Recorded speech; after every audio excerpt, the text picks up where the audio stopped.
Hello दोस्तों, मैं हूं श्वेता। स्वागत है आप सभी का मेरे इस YouTube channel SWT BCom classes में।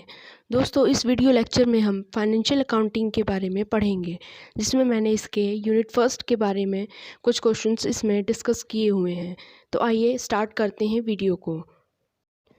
फर्स्ट क्वेश्चन है, which accounting standard is applicable for valuation of inventories, यानी कि कौन सा अकाउंटिंग स्टैंडर्ड एप्लीकेबल होगा वैल्यूएशन ऑफ इन्वेंट्रीज के लिए।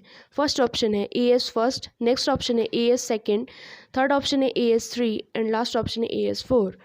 यहाँ पर AS का मतलब अकाउंटिंग स्टैंडर्ड है। सबसे पहले इसका आंसर जानने से पहले मैं आपको अकाउंटिंग के बारे में बता दूँ। अकाउंटिंग एक इन्फॉर्मेशन सिस्टम होता है जिसका मेन एम होता है फाइनेंशियल इन्फॉर्मेशन प्रोवाइड करना बहुत सारी पार्टीज़ को, जैसे कि इन्वेस्टर्स हो गया, मैनेजमेंट हो गया, क्रेडिटर्स हो गया, गवर्नमेंट हो गया। ये इन्फॉर्मेशन जो होती है ये प्रोवाइड की जाती है किसके through? Set of financial statement के थ्रू, जिसमें प्रॉफिट एंड लॉस अकाउंट भी आता है और बैलेंस शीट भी आता है। अब जान लेते हैं अकाउंटिंग स्टैंडर्ड क्या होता है। ये एक ऐसा कोड ऑफ कंडक्ट है जो कि अकाउंटेंट पे इम्पोज किया जाता है, किसके द्वारा? कस्टम लॉ और प्रोफेशनल बॉडी के द्वारा। अकाउंटिंग स्टैंडर्ड जो होता है वो क्या करता है? फाइनेंशियल स्टेटमेंट की रिलायबिलिटी और क्रेडिबिलिटी को भी इम्प्रूव करता है। ये क्या करता है? ये हेल्प करता है किस चीज़ को कम करने में, किस चीज़ को रिड्यूस करने में, मैनिपुलेशन एंड फ्रॉड के चांसेस को रिड्यूस करने में भी ये हेल्प करता है। ये ऑडिटर्स के लिए भी हेल्पफुल होता है। इसका आंसर ऑप्शन बी सही है, यानी कि valuation of inventories accounting standard second में एप्लीकेबल होता है। आइए चलते हैं नेक्स्ट क्वेश्चन पे, क्वेश्चन नंबर सेकेंड पे।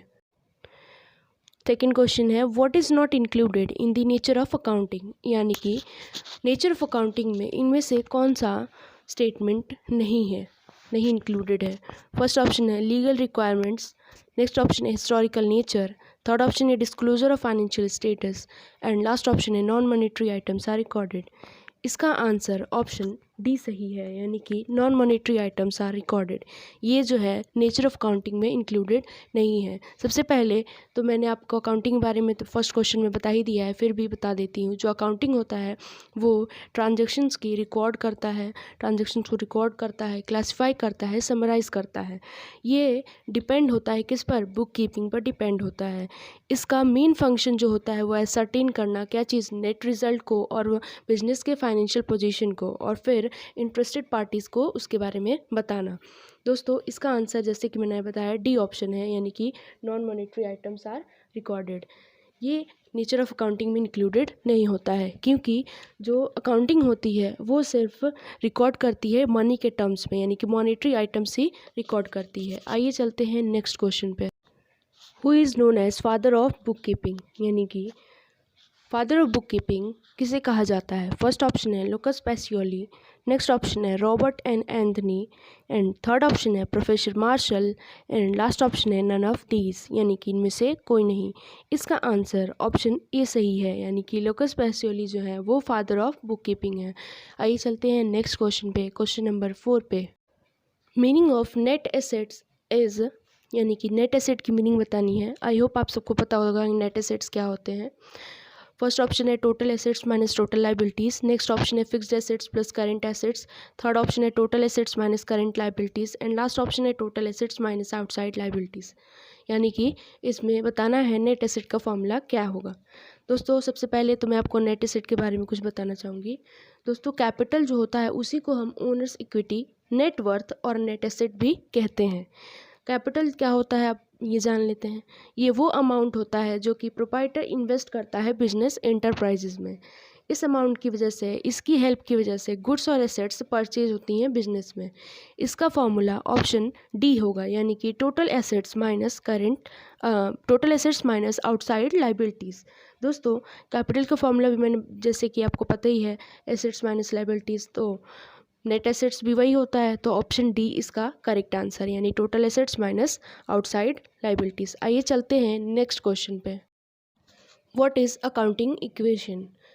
आई होप ये क्वेश्चन जो है बहुत इजी है आप सबके लिए, लेकिन खैर फिर भी मैं आंसर आपको बता देती हूँ। अकाउंटिंग इक्वेशन सबसे पहले जान लेते हैं क्या होता है। अकाउंटिंग इक्वेशन जो होता है वो सिग्निफाई करता है क्या चीज़?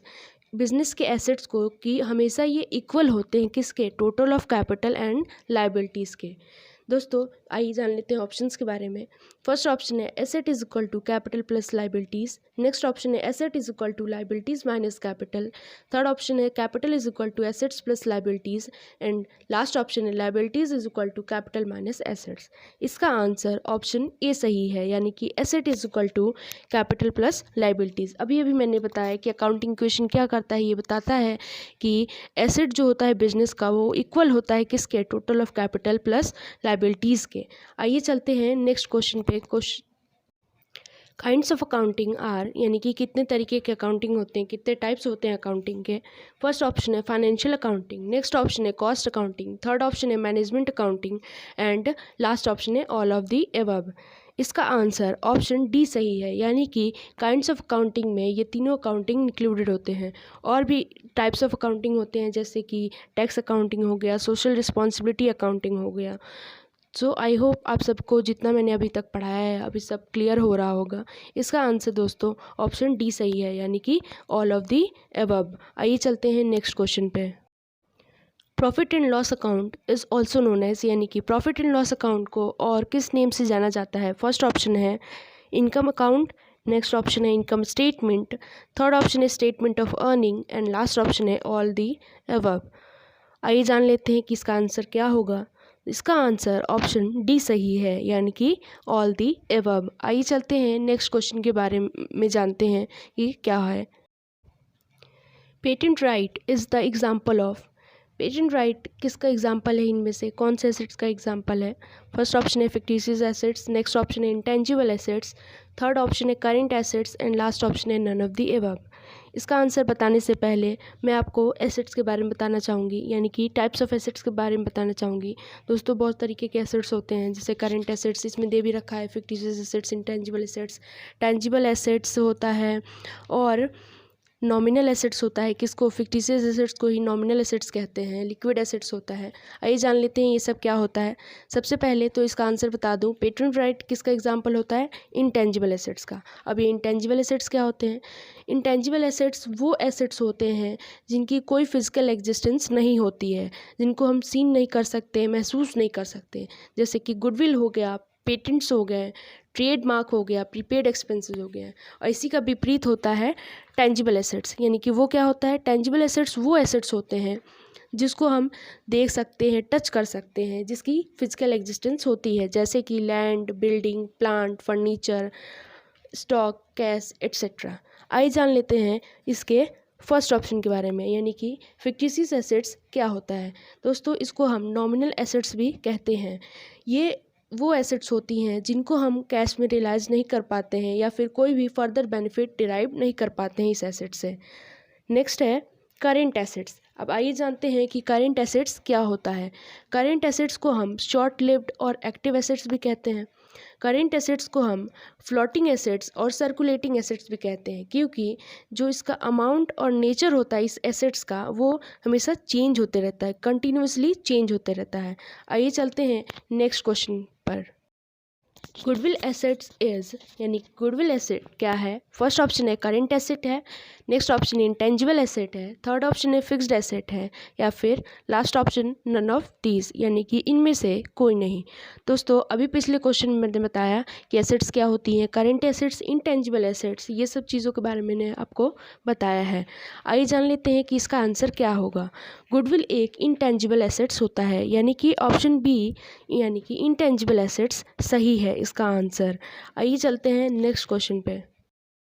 Dual aspect concept result in the accounting equation, यानी कि अकाउंटिंग इक्वेशन में डुअल एस्पेक्ट कॉन्सेप्ट क्या होता है, आइए जान लेते हैं। पहले तो ऑप्शंस पर जान लेते हैं क्या है। फर्स्ट ऑप्शन है asset is equal to outside liabilities. Next option है asset is equal to owners equity. Third option है asset is equal to outside liabilities plus owners equity. And last option है नन ऑफ दीज। सबसे पहले आपको मैं dual aspect concept के बारे में बताऊंगी। दोस्तों जितने भी बिजनेस ट्रांजेक्शन्स होते हैं, एवरी बिजनेस ट्रांजेक्शन्स में जो उसकी रिकॉर्डिंग होती है उसकी वो क्या होती है, ड्यूअल एस्पेक्ट होती है। यानी कि जितने भी ट्रांजेक्शन्स होते हैं वो कम से कम दो अकाउंट पे इफेक्ट डालते हैं। पहला अकाउंट उसका डेबिटेड होता है और दूसरा अकाउंट क्या होता है, क्रेडिटेड होता है। दोस्तों इसका आंसर ऑप्शन सी सही है, यानी कि asset is equal to outside liabilities plus owners equity. आइए जानते हैं नेक्स्ट क्वेश्चन के बारे में। Net profit when gross profit is 6700, carries inward is rupees 400, carries outward is rupees 250, and rent received is rupees 575, and other expenses are 3600 will be, first option है rupees 3275, next option है rupees 3425, third option है rupees 2460 and last option है 3025। यानी कि हमें इसमें बताना है, नेट प्रॉफिट कैलकुलेट करना है। हमें ग्रॉस प्रॉफिट दे रखा है 6700, कैरेज इनवर्ड दे रखा, कैरेज आउटवर्ड दे रखा, रेंट रिसीव दे रखा है और अदर एक्सपेंसेस दे रखा है। सबसे पहले इसको तो कैलकुलेट करने से पहले हमको इसका फॉर्मूला मालूम होना चाहिए दोस्तों। आई होप आप सभी को फॉर्मूला पता होगा कि नेट एसेट का क्या फॉर्मूला होता है। फिर भी मैं आपको नेट प्रॉफिट का फॉर्मूला बता देती हूँ। नेट प्रॉफिट का फॉर्मूला होता है gross profit plus rent received minus bracket में carriage outward plus other expense. अगर आप ऐसे कैलकुलेट करेंगे तो आपका आंसर निकल के आ जाएगा। इसका आंसर 3425 है, यानी कि ऑप्शन बी सही है। आइए चलते हैं नेक्स्ट क्वेश्चन पे। डेप्रिसिएशन अकाउंटिंग इज़ यानी कि डेप्रिसिएशन अकाउंट कौन सा अकाउंट होता है। फर्स्ट ऑप्शन है रियल अकाउंट, नेक्स्ट ऑप्शन है नॉमिनल अकाउंट, थर्ड ऑप्शन है personal account and last option है रिफर्ड रेवेन्यू एक्सपेंडिचर अकाउंट। आइए सबसे पहले तो क्लासिफिकेशन ऑफ अकाउंट के बारे में जान लेते हैं कि कौन कौन से अकाउंट होते हैं। पर्सनल अकाउंट होता है और दूसरा इम्पर्सनल अकाउंट होता है। दोस्तों इम्पर्सनल अकाउंट को दो पार्ट में डिवाइड किया गया है, पहला रियल अकाउंट्स एंड दूसरा नॉमिनल अकाउंट। आइए जान लेते हैं इन सब अकाउंट के बारे में।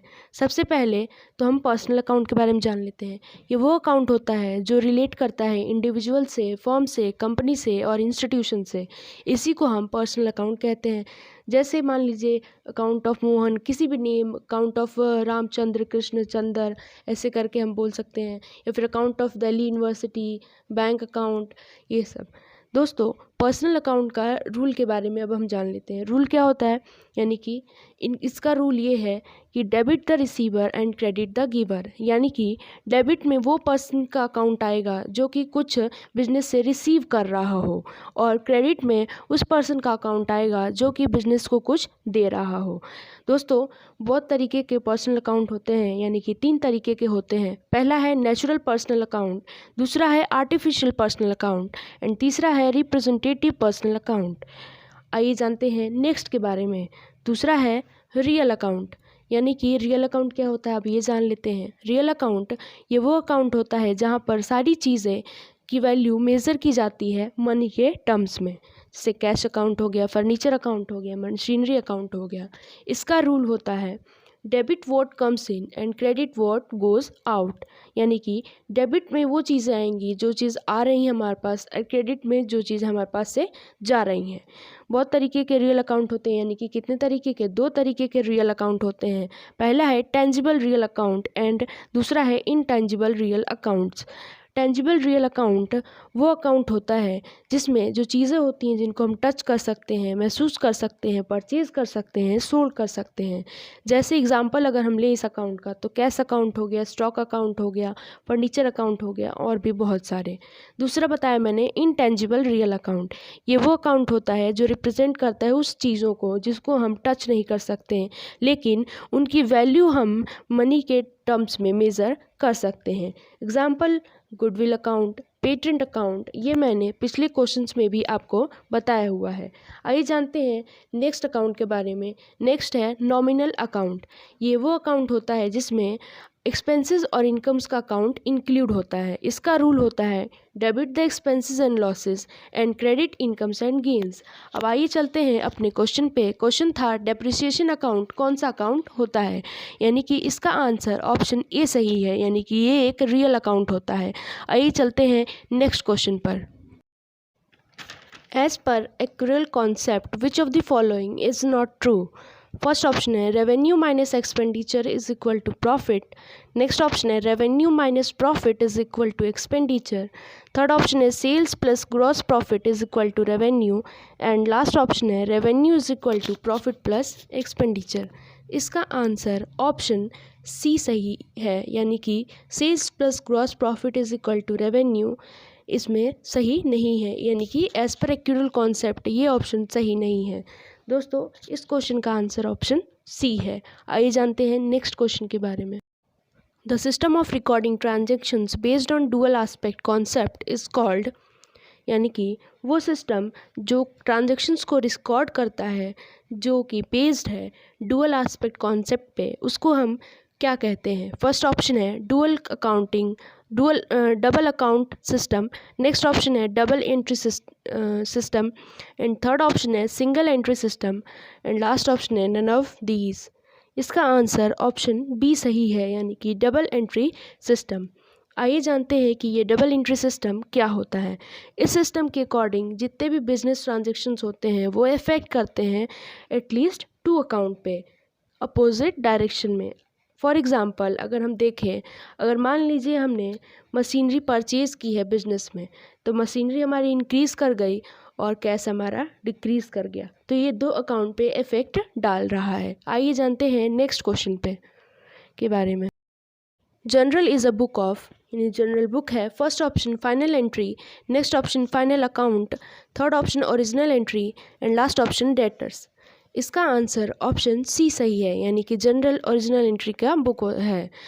आइए जान लेते हैं कि ओरिजिनल एंट्री यानी कि बुक ऑफ ओरिजिनल एंट्री क्या होती है। वो बुक जहाँ पे ट्रांजैक्शन रिकॉर्ड किए जाते हैं फर्स्ट टाइम एक सोर्स डॉक्यूमेंट से, उसी को हम बुक्स ऑफ ओरिजिनल एंट्री कहते हैं। जनरल भी इसी का एक basic book of original entry होता है, जहाँ पे ट्रांजैक्शंस जो होते हैं ओरिजिनली रिकॉर्ड किए जाते हैं क्रोनोलॉजिकल ऑर्डर में, यानी कि डे टू डे ऑर्डर में डबल एंट्री सिस्टम के प्रिंसिपल्स के अकॉर्डिंग। दोस्तों जनरल जो होता है एक बुक है ओरिजिनल एंट्री का, जहाँ पे ट्रांजैक्शंस रिकॉर्डेड होते हैं फर्स्ट ऑफ ऑल जब भी वो होते हैं। आइए जानते हैं नेक्स्ट क्वेश्चन के बारे में।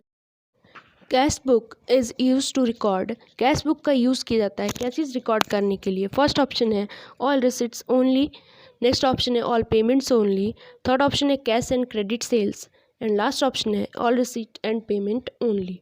दोस्तों सबसे पहले तो मैं आपको कैश बुक के बारे में बता दूं। ये वो बुक होती है जो कि रिकॉर्ड करती है, यानी कि जिसका यूज़ किया जाता है और सारे ट्रांजैक्शंस रिकॉर्ड करने के लिए, जो कि रिलेटेड है किससे, कैश रिसिप्ट और कैश पेमेंट से। दोस्तों इसका आंसर ऑप्शन डी सही है, यानी कि all receipts and payment only. आइए जानते हैं नेक्स्ट क्वेश्चन के बारे में। कैश रिसीट रिकॉर्डेड, यानी कि कैश रिसिप्ट जो है वो रिकॉर्ड किया जाता है। फर्स्ट ऑप्शन है डेबिट साइड, नेक्स्ट ऑप्शन है on credit side, third option है ऑन बोथ साइड या लास्ट ऑप्शन है नन ऑफ दीज। दोस्तों कैश रिसिप्ट जो होता है उसको हम डेबिट साइड में रिकॉर्ड करते हैं, यानी कि इसका आंसर ऑप्शन ए सही है। और जो कैश पेमेंट होता है उसको हम क्रेडिट साइड में रिकॉर्ड करते हैं। आई होप आप सभी को क्लियर हो गया होगा। आइए जानते हैं नेक्स्ट क्वेश्चन के बारे में। Standards issued by IASB are known as, यानी कि स्टैंडर्ड इशू किया है जो IASB उसको हम किस नाम से जानते हैं। फर्स्ट ऑप्शन है IFRS, नेक्स्ट ऑप्शन है IFS, थर्ड ऑप्शन है FRS एंड लास्ट ऑप्शन है IAS। सबसे पहले तो मैं आपको इन सब के फुल फॉर्म के बारे में बता दूं। IASB का फुल फॉर्म होता है international accounting standards board. IFRS का फुल फॉर्म होता है international financial reporting standards. IFS का फुल फॉर्म होता है इंटरनेशनल फाइनेंशियल स्टैंडर्ड्स।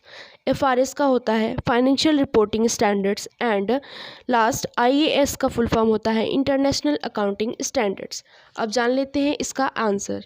दोस्तों इसका आंसर ऑप्शन ए सही है, यानी कि इंटरनेशनल फाइनेंशियल रिपोर्टिंग स्टैंडर्ड यानी कि IFRS। अब जान लेते हैं कि IFRS क्या होता है। IFRS जो टर्म है यानी कि इंटरनेशनल फाइनेंशियल रिपोर्टिंग स्टैंडर्ड, इसको इशू किया गया था किसके द्वारा, IASB के द्वारा, यानी कि इंटरनेशनल अकाउंटिंग स्टैंडर्ड बोर्ड के द्वारा। जो IFRS है वो वाइड रेंज ऑफ IAS को कवर करता है, जिसको इशू किया था इंटरनेशनल अकाउंटिंग स्टैंडर्ड कमेटी ने। दोस्तों, गैप को रिप्लेस्ड किया गया था किसका यूज़ करके? IFRS का यूज़ कर। अब कुछ पार्ट्स ऑफ वर्ल्ड में जैसे कि अफ्रीका हो गया, कैरिबियन हो गया, IFRS फुली रिप्लेस्ड हो गया है गैप के थ्रू। एजम्पशंस अब जान लेते हैं IFRS का। पहला तो है गोइंग कंसर्न एजम्पशन, दूसरा है एक्रूअल एजम्पशन, तीसरा है मेजरिंग यूनिट एजम्पशन एंड चौथा है कांस्टेंट परचेजिंग पावर एजम्पशन। दोस्तों, अब IFRS के कुछ बेनिफिट्स के बारे में जान लेते हैं। सबसे पहले तो ये कि जो IFRS होता है बहुत ही यूज़फुल होता है बिजनेस इंटरप्राइजेस के लिए, जो कि बिजनेस वर्ल्ड वाइड कैरी किए जाते हैं। IFRS हेल्पफुल होता है इन्वेस्टर्स के लिए, इंडस्ट्री के लिए और अकाउंटिंग प्रोफेशनल्स के लिए भी। IFRS जो होता है वो प्रिंसिपल्स पर बेस्ड होता है और ये बेस्ड होता है फेयर वैल्यू कॉन्सेप्ट पे। दोस्तों, इस IFRS के लिए बस इतना ही। आइए जानते हैं नेक्स्ट क्वेश्चन के बारे में। In order to calculate gross profit be prepare, यानी कि हमें ग्रॉस प्रॉफिट निकालने के लिए क्या चीज़ प्रिपेयर करना होगा। फर्स्ट ऑप्शन है ट्रेडिंग अकाउंट, नेक्स्ट ऑप्शन है profit and loss account, third option है trial balance and last option है बैलेंस शीट। इसका आंसर ऑप्शन ए सही है, यानी कि ट्रेडिंग अकाउंट हमको प्रिपेयर करना होगा। आइए जानते हैं नेक्स्ट क्वेश्चन के बारे में। लास्ट क्वेश्चन है आज का। Interest on capital is dash and interest on drawing is dash to profit and loss account, यानी कि प्रॉफिट एंड लॉस अकाउंट बनाते समय इंटरेस्ट ऑन कैपिटल को डेबिट किया जाता है या क्रेडिट, या फिर इंटरेस्ट ऑन ड्राइंग को डेबिट किया जाता है या क्रेडिट, या फिर दोनों को डेबिट किया जाता है। आइए जानते हैं। फर्स्ट ऑप्शन है debited and credited, next option है credited and debited, third option है debited and debited and last option है क्रेडिटेड एंड क्रेडिटेड। इसका आंसर ऑप्शन ए सही है, यानी कि प्रॉफिट एंड लॉस अकाउंट जब भी हम प्रिपेयर करते हैं तो इंटरेस्ट ऑन कैपिटल को डेबिट किया जाता है और इंटरेस्ट ऑन ड्राइंग को क्रेडिट किया जाता है। दोस्तों, ये आज का लास्ट क्वेश्चन था। आई होप आप सभी को जितना मैंने अभी तक पढ़ाया है सब समझ में आया होगा। अगर आपको मेरा ये वीडियो अच्छा लगा हो, हेल्पफुल लगा हो, या फिर इसने थोड़ी सी भी हेल्प की हो आपको समझने में, तो please like share and subscribe करना ना भूलिएगा। और इस वीडियो से रिलेटेड कोई भी क्वेरी हो, कोई भी इशू हो, तो आप मेरे कमेंट सेक्शन में कमेंट करके बता सकते हैं। दोस्तों, thank you for listening me.